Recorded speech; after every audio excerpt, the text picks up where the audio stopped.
The Galactic Assembly Station hung in the darkness of space like a jewel made of metal and light. It was massive beyond imagination, home to representatives from over 200 species who gathered there to discuss the future of the galaxy. Humans had only been there for 18 months, and they were still considered newcomers. They had observer status, which meant they could watch and listen but had very little power to change anything. Lieutenant Commander Maya Torres stood at the back of the Grand Chamber and watched the debate unfold. She was 34 years old, with dark hair pulled back in a tight bun and eyes that had seen too much war. She wore her dress uniform with its rows of medals, though none of the aliens knew what those medals meant. To them, she was just another primitive human pretending to belong among the stars. Ambassador Daniel stood at the center podium, defending humanity's request for full membership. He was a patient man of 52 years, with gray at his temples and a calm voice that never wavered. He had spent his entire career preparing for this moment, the chance to secure humanity's place in the galactic community. But the debate was not going well. Counselor Nara rose from his seat, his body towering over the other delegates. He was from the Collective, a species that had conquered star systems when humans were still living in caves. His compound eyes glittered with amusement as he addressed the assembly. "The humans ask for full membership," Nara said, his translator turning his clicks and whistles into smooth words. "But what do they offer? Their technology is primitive.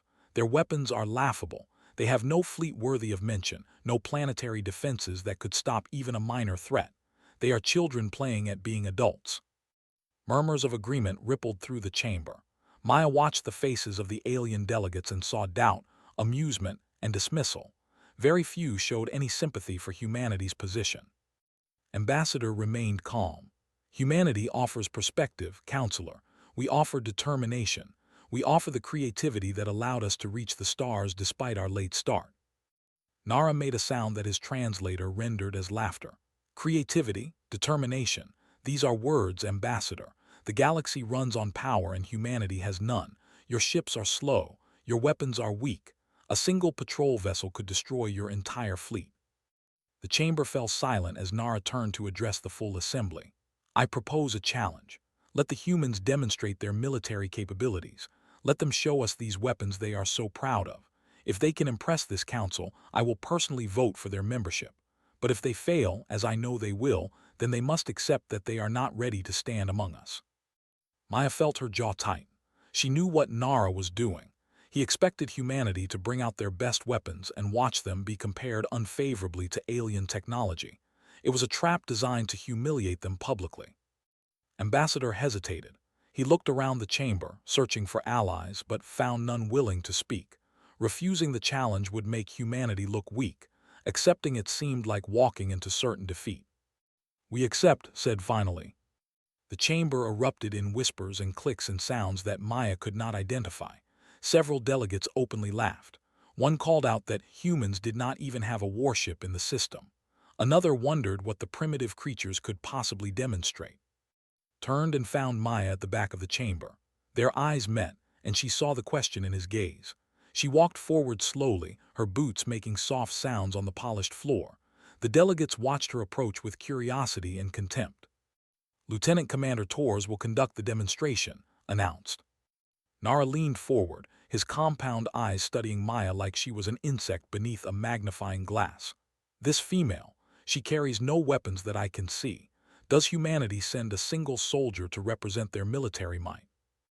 Maya met his gaze without flinching. "I will need 24 hours to prepare, Counselor." 24 hours, Nara sounded amused. "Take all the time you need, human. It will not change the outcome." High Arbiter Solon III, a crystalline being who oversaw all assembly proceedings, raised one shimmering limb. "The challenge is accepted and witnessed. Lieutenant Commander Torres will demonstrate human military capabilities in 24 standard hours. This session is adjourned." Maya turned and walked toward the exit. She could feel hundreds of eyes on her back, could hear the whispered comments and mocking laughter. A tall feathered delegate blocked her path for a moment, looking down at her with something like pity. "Your species has courage," the delegate said. "I will give you that much, but courage alone cannot win battles."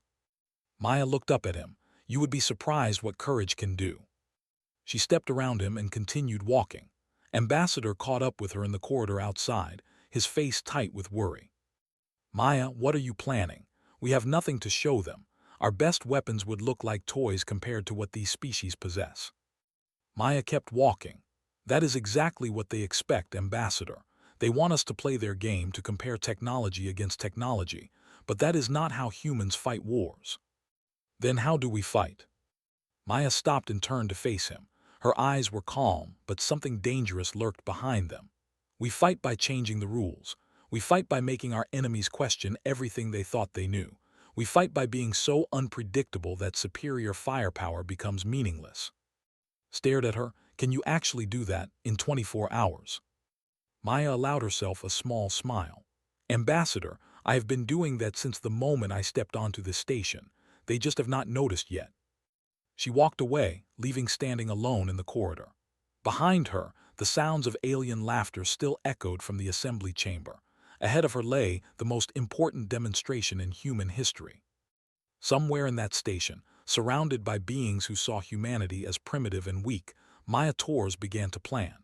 She thought about all the wars humans had fought against superior enemies. She thought about all the times they had been outnumbered and had won anyway. She thought about what it truly meant to be human. The aliens wanted a weapons demonstration. She would give them one they would never forget. The Meridian was a small ship by galactic standards, barely large enough to hold a crew of 12. It served as humanity's diplomatic vessel at the assembly station, a tiny speck of Earth floating in an ocean of alien technology. Maya walked through its corridors and felt the familiar hum of human engineering beneath her feet.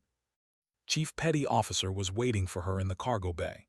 He was 28 years old, with broad shoulders and quick eyes that missed nothing. He had served under Maya for 3 years and had learned to recognize the look she wore now. It was the look she got before something dangerous happened. "I heard about the challenge," said. "The whole station is talking about it. They are taking bets on how badly we will embarrass ourselves." Maya walked past him to a storage locker against the wall. She entered her access code and pulled out a standard military duffel bag. It was the same bag she had carried through 3 combat tours on Earth, worn at the edges but still sturdy. "What are the odds?" she asked. "About 200 to 1 against us. Nobody thinks we have a chance." Maya set the bag on a table and began unpacking it, watched with growing confusion as she laid out the contents. A combat knife with a black blade, a standard sidearm with 2 magazines of ammunition, a small explosive charge no bigger than her fist, a length of wire, a roll of tape, a compact flashlight, a basic medical kit. "Commander, what is this?" asked. "These are just standard field supplies. Where are the real weapons?" "These are the real weapons." He stared at her like she had lost her mind. "Maya, they have plasma cannons that can vaporize a building. They have graviton weapons that can crush a ship into a ball the size of my fist, and you want to show them a knife." Maya picked up the combat knife and turned it slowly in her hands. The blade caught the light and gleamed. "Tell me something. When you were in training, what did they teach you about fighting an enemy with superior firepower?" Thought for a moment. "You do not fight them head-on. You find their weaknesses. You hit them where they do not expect it." "Exactly. The aliens have been looking at our technology and laughing because it seems primitive, but they have missed the point entirely. Human weapons are not dangerous because of what they are. They are dangerous because of how we use them." The door opened and Doctor walked in. She was 45, with graying hair and the sharp eyes of a scientist who had spent her career studying things that could kill her. She served as the mission's scientific advisor, but Maya knew she was also there to observe and report back to Earth. "I heard you accepted the challenge," said. "The ambassador is worried. Half the diplomatic corps thinks you have made a terrible mistake." "And the other half?" Smiled slightly. "The other half served with you in Jakarta. They are worried for the aliens." Looked between the 2 women. "What happened in Jakarta?" Maya did not answer. She continued laying out her equipment, arranging each item with careful precision, moved closer and studied the collection on the table. "You are not going to show them weapons at all, are you?" asked. "I'm going to show them exactly what they asked for," Maya replied. "Human weapons, but they have been thinking about it wrong. They think weapons are objects, tools designed to destroy. Humans know better. A weapon is anything you can use to defeat an enemy, a rock, a shadow, a word spoken at the right moment." She reached into the bag and pulled out a standard, the same kind every human on the station carried. I have spent the last 18 months studying this station. Every corridor, every system, every security protocol. I know things about their defenses that their own security chief does not know. Leaned forward, like what?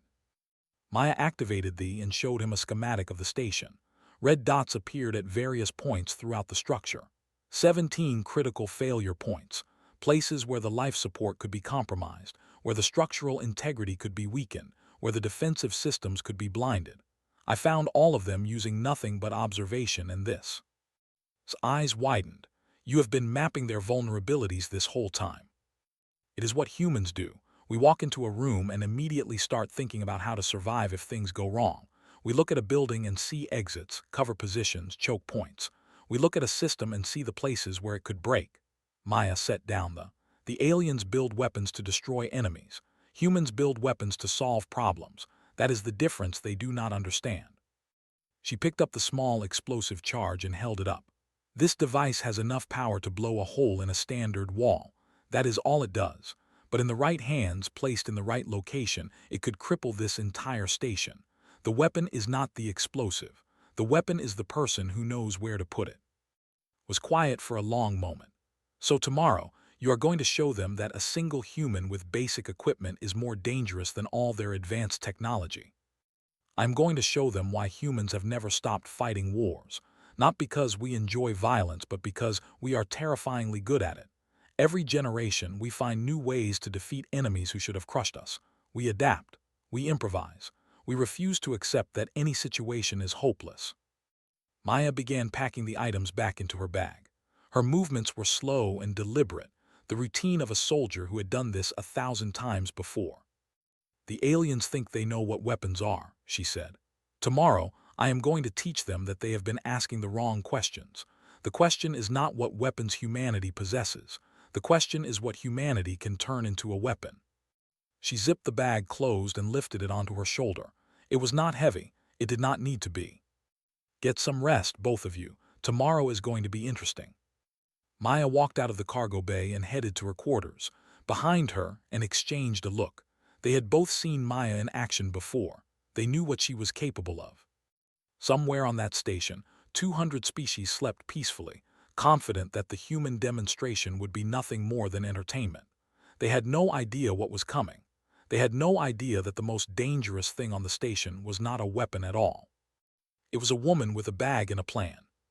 The Grand Assembly Hall was filled to capacity. Thousands of delegates from hundreds of species had gathered to witness what they expected to be humanity's humiliation. The chamber was vast, with tiered seating rising up on all sides around a central stage. Holographic displays floated in the air, ready to magnify whatever primitive technology the humans chose to present. Maya Torres stood in the corridor outside the main entrance. She wore her dress uniform, cleaned and pressed, with every medal in its proper place. Her duffel bag hung from one shoulder. She could hear the murmur of alien voices beyond the doors, the clicks and whistles and rumbles of beings who had conquered stars while humans were still learning to farm. Ambassador appeared beside her. His face was pale with worry. Maya, are you sure about this? We could still withdraw. We could claim illness or some diplomatic emergency. And prove them right about us. Maya shook her head. No, Ambassador, this is exactly where we need to be. The entire galaxy is watching. If this goes wrong, it could set human relations back decades. Maya looked at him with calm eyes. It will not go wrong. She walked through the doors before he could respond. The chamber fell silent as she entered. Thousands of eyes, some with multiple pupils and some glowing with inner light, turned to watch the small human female make her way to the central stage. Maya kept her pace steady, her expression neutral. She had walked through fire zones with less tension than this, but she did not let it show. Counselor Nara sat in the front row of the collective section. His compound eyes tracked her every movement, and his mandibles clicked with anticipation. Around him, other delegates leaned forward in their seats, eager for entertainment. High Arbiter Solan-3 rose from the central dais, light refracting through crystalline limbs. Lieutenant Commander Maya Torres of Earth, you have come to demonstrate human military capabilities as agreed. The Assembly recognizes you. Maya reached the center stage and set down her bag. She did not open it yet. Instead, she looked up at the assembled delegates and spoke in a clear voice. Before I begin, I would like to request access to the station's environmental display systems. I will need them for my demonstration." A ripple of confusion moved through the crowd. Nara leaned forward. "Environmental systems, what does that have to do with weapons?" High Arbiter Solon 3 considered the request. "Access is granted. The systems are now linked to your—" Maya pulled out her standard and entered a series of commands. For a moment, nothing happened. The delegates watched with growing impatience, some already making sounds of mockery. Then the sirens began. Warning lights flashed red throughout the chamber. Emergency alerts appeared on every holographic display. A calm, automated voice announced critical failures in multiple station systems. Delegates jumped to their feet in alarm, some reaching for weapons, others looking around in confusion. "What is happening?" Nara demanded. "Is this an attack?" Maya stood calmly in the center of the chaos. She raised her and the sirens stopped, though the warning displays remained active. The chamber fell into stunned silence. "This is not an attack," Maya said. "This is a demonstration." She gestured toward the floating displays, and they shifted to show a detailed schematic of the station. Red markers appeared at 17 different points throughout the structure. "During my first week on this station, I identified 17 critical vulnerabilities in your systems. Points where life support could be compromised. Junctions where structural integrity could be weakened.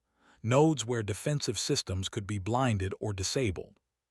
The delegates stared at the display in disbelief. Security Chief, a massive reptilian being responsible for station safety, pushed his way toward the front of the chamber. "Impossible," growled. "Our security systems are the most advanced in the sector. No one could find vulnerabilities without triggering hundreds of alerts." "I triggered no alerts because I did not hack anything," Maya replied. "I simply observed. I walked the corridors. I watched how systems behaved. I asked questions that seemed innocent. I used nothing but my eyes, my mind, and this." She pointed to one of the red markers on the display. "This junction controls oxygen flow to the diplomatic quarters. A single malfunction here would suffocate 300 delegates within minutes. The backup systems route through this corridor, which means both could be disabled at the same time by someone who knew where to stand." Murmurs of alarm spread through the chamber. Maya pointed to another marker. "This power relay feeds the station's defensive grid. It has a maintenance access panel that is checked once every 30 days. In between inspections, anyone could walk in and plant a device that would disable your shields at a critical moment." She moved through more examples, each one revealing another weakness that the station's builders had never considered.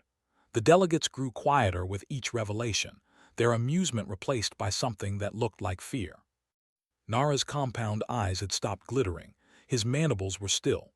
"You mapped our entire defense network in 18 months. "I mapped most of it in the first 3 weeks, Maya said. "I have spent the rest of my time refining the details."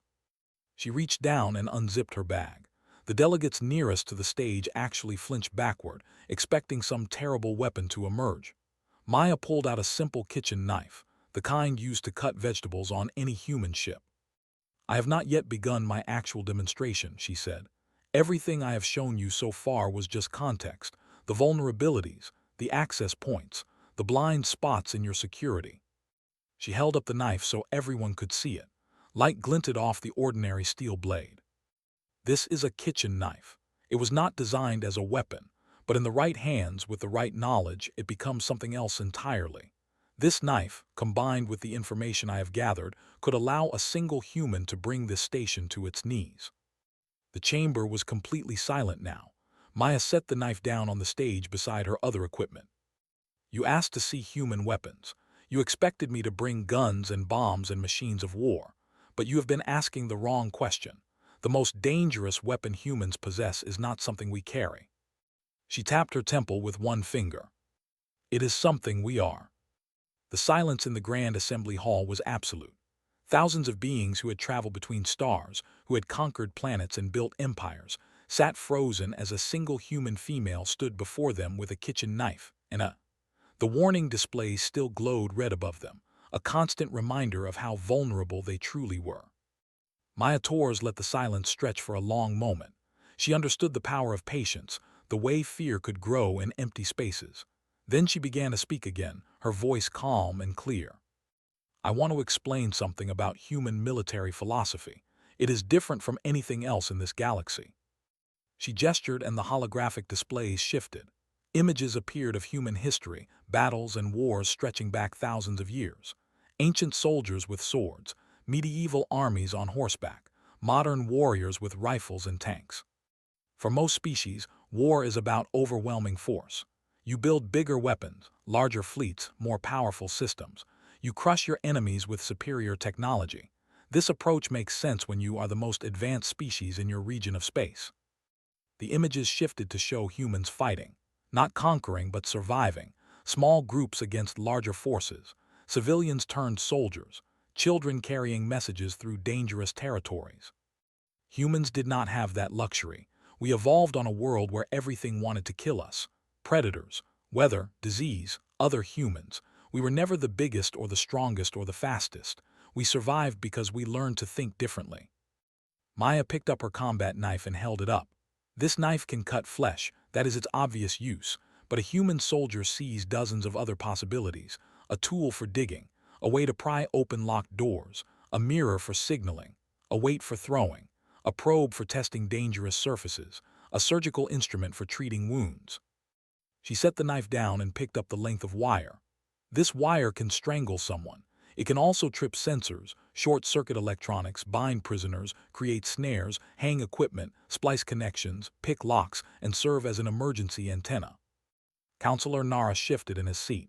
These are primitive tools. Any species could use them in such ways. Could they? Maya asked. Then why did none of your security specialists consider that a human might use ordinary items to threaten this station?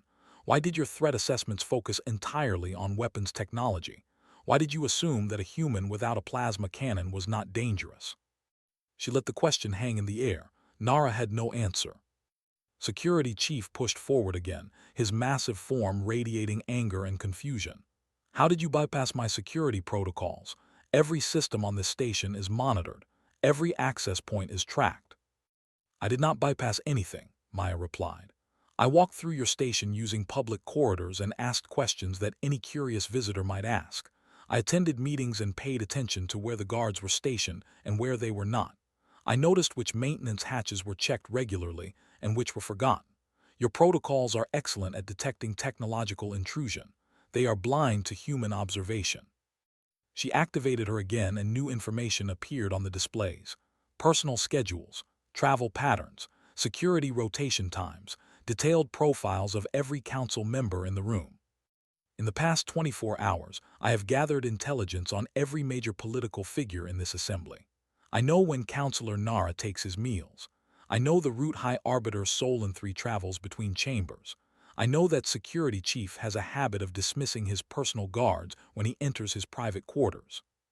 The delegates began looking at each other with new expressions. The fear was spreading now, moving through the crowd like ripples in water. I know these things because humans are trained to gather information constantly. We watch, we listen, we remember, we analyze patterns that others ignore. Every human soldier learns to assess their environment within seconds of entering it. Exits, cover positions, potential weapons, potential threats, potential allies. Maya walked across the stage, her boots making soft sounds in the silence. You asked for a weapons demonstration. I am giving you one. But the weapon is not the knife or the wire or the explosive in my bag. The weapon is the human mind. She stopped and faced the assembly directly. Humans do not fight wars by building bigger guns. We fight wars by understanding our enemies better than they understand themselves. We find the weakness that no one else sees. We exploit the gap that no one else notices. We turn every disadvantage into an advantage and every setback into an opportunity. A delegate from a species Maya did not recognize raised a limb. This is frightening, but it is also limited. A single human might infiltrate a station, but what of fleet battles? What of planetary invasions? Maya nodded as if she had expected the question. One human identified 17 critical vulnerabilities in 18 months. Imagine what would happen if Earth sent 100 humans. 1,000. Imagine us spread throughout your stations and your ships and your worlds, all of us watching and learning and waiting. The delegate slowly lowered his limb without responding. Humans do not need to match your technology, Maya continued. We need to understand it well enough to break it. We do not need to defeat your armies. We need to make your armies defeat themselves through confusion and misdirection and fear." She looked directly at Nara. "You called humans primitive. You said we were children playing at being adults, but children see things that adults have forgotten how to notice. Children ask questions that adults think are too simple to matter. Children find ways to win games that adults did not know they were playing." Nara stared back at her, his compound eyes unreadable. "The most dangerous species in this galaxy is not the one with the biggest fleet or the most powerful weapons," Maya said. "It is the one that refuses to stop fighting. The one that looks at impossible odds and searches for a path to victory anyway. The one that treats every defeat as a lesson and every setback as motivation." She paused and let her words sink in. "That species is humanity. And now you understand why we have never lost a war that truly mattered. Not because we are stronger or smarter or more advanced, but because we simply refuse to accept that any enemy is unbeatable." Maya reached down and picked up the kitchen knife one last time. She held it up so the entire assembly could see it. "You wanted to see human weapons. This is what they look like. Ordinary tools in the hands of people who have spent their entire history learning how to survive against impossible odds." She set the knife down gently on the stage. "And now you have to ask yourself a question.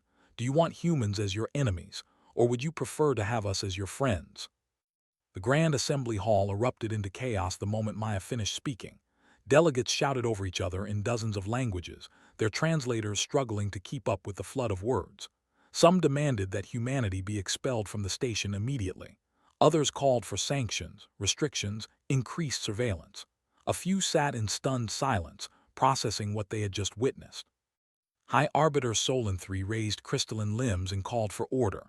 Light pulsed through the Arbiter's form, a signal that demanded attention. Slowly, reluctantly, the chamber quieted. "Lieutenant Commander Tors," Solon III said, "you have presented a demonstration that has disturbed many in this assembly. Before we proceed, I must ask you to clarify your intentions." Maya stood calmly in the center of the stage. Her bag sat at her feet, still open, its contents visible to all. She had made no threatening moves, had spoken no threats, yet the fear in the room was thick enough to taste. "My intentions are exactly what they have always been, High Arbiter. Humanity wants to be your partner, your ally, your friend. I was asked to demonstrate human weapons and I have done so, but I have also demonstrated something else." She gestured toward her. "Everything I have learned about this station's vulnerabilities is contained in a report that I submitted to your office 1 hour before this demonstration began. Every weakness, every blind spot, every gap in your security, along with detailed recommendations for how to fix them." The chamber fell silent again, but this time the silence felt different, confused rather than afraid. "You gave us this information," stepped forward, his massive form casting a shadow across the stage. "You found our weaknesses and then told us how to correct them." "Of course," Maya said.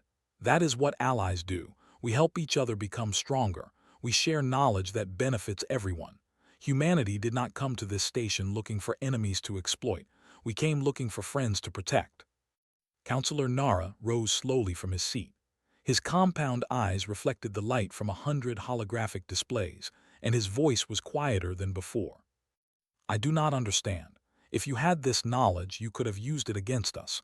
You could have held it as leverage, traded it for political advantage. Why would you give it away freely?" Maya turned to face him directly. "Because that is not who humans are. We have spent our entire history fighting wars, yes. But we have also spent our entire history learning that the best victory is one where you do not have to fight at all. An enemy you defeat today might return tomorrow. An ally you help today will stand beside you when the darkness comes." She picked up her bag and slung it over her shoulder. "Humans learned long ago that the strongest weapon is trust. Real trust, built through actions, not just words. I could have kept this information secret. I could have used it to threaten you. Instead, I chose to share it because I want you to understand something about my species." Maya looked around the chamber at the thousands of delegates who had come to mock humanity. "We are not here to conquer you.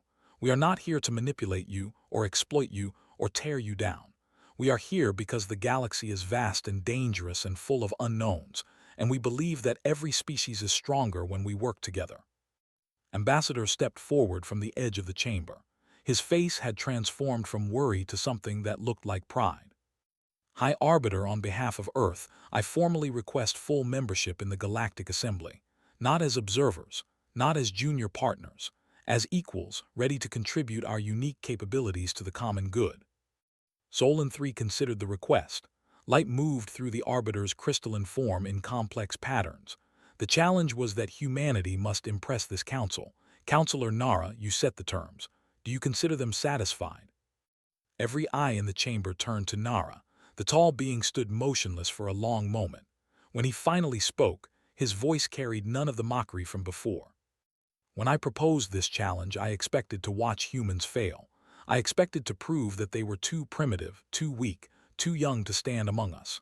Instead, I have learned that I was the one who failed to understand. He turned to face Maya directly. You showed us that human weapons are not what we assumed. You showed us that human thinking is more dangerous than any plasma cannon. And then you showed us that humans choose to use those capabilities to help rather than harm. Nara bowed his head slightly, a gesture of respect that Maya had never seen from her.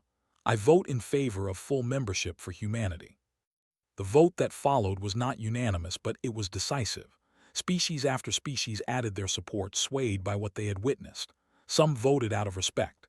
Others voted out of fear, preferring to have humans as allies rather than potential enemies. The reasons did not matter. The result did. When the final count was announced, Ambassador formally accepted humanity's new status. The chamber filled with sound again, but this time the tone was different. Curiosity instead of contempt, interest instead of dismissal. Maya slipped away while the diplomats celebrated. She found a quiet observation deck overlooking the stars and stood there alone, watching the distant lights of 1,000 worlds. Admiral's face appeared on a holographic display beside her. The Admiral was back on Earth, but she had been watching the demonstration through secure channels. That was impressive work, Commander. You changed the entire political landscape of the galaxy in one afternoon. Maya shook her head. I just answered their question honestly. They asked what human weapons were. I showed them. You scared them. Good. Fear can be useful when it leads to respect. What matters is what we do next. They are watching us now, Admiral. Every species in that chamber is going to be analyzing everything humans do for the next century. Nodded. Then we better make sure we give them good things to analyze. Partnership, trust, the things you talked about in there. Maya looked out at the stars. Somewhere among them was Earth, the small blue world that had produced a species capable of reaching this moment. They had come so far from those early days of caves and fire. They had so much farther still to go. Admiral, permission to speak freely. Granted. Today was a beginning, not an end. We proved that humans are dangerous when we need to be. Now we have to prove that we are more than just dangerous. We have to show them that everything I said about trust and partnership was not just words. Smiled. That sounds like a job for a diplomat, not a soldier. Maya allowed herself a small smile in return. Maybe, but sometimes the best diplomacy starts with showing people exactly what you are capable of. After that, everything else is just conversation. She turned away from the observation window and walked back toward the meridian. There was work to be done, alliances to build, trust to earn. The galaxy had seen what humans could do as enemies. Now it was time to show them what humans could do as friends. Behind her, the stars continued their eternal dance, indifferent to the small creatures who dreamed of traveling among them. But those small creatures had just taken another step forward, another leap into the unknown. And somewhere in the vastness of space, other species were learning the same lesson that countless others had learned throughout human history. The most dangerous thing about humans was not their capacity for destruction. It was their absolute refusal to stop until they had won. And when humans decided that winning meant building friendships instead of conquering enemies, the entire galaxy would feel the difference.